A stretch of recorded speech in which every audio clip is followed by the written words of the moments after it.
Bana aydınlık getirin.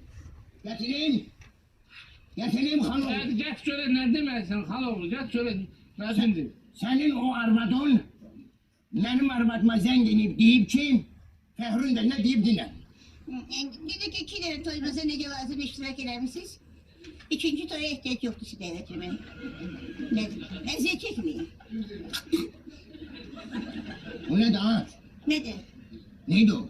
Neyi? Ne oldu? Ne kadar çarpışsın. Ya halom oldu. He.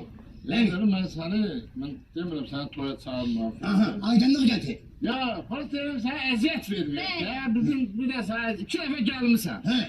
Gelmişsen de öyle ikincisinde səhv eləmirəmsə ortadakı suya düşdün səhv eləmirəm. Bir defa olur da o. Ha, yani düştün de maraqlı da oldu ama ta üçüncüye əziyyət vermiyor. Ya öyle değil. Bizi gözüme sıkıştırmırsan belki de. Evet. Ne olur? Bizim kostüm şalvarımız yoktu giyinip toya gitmeye. Yoksa vidimiz fatonumuz yoktu.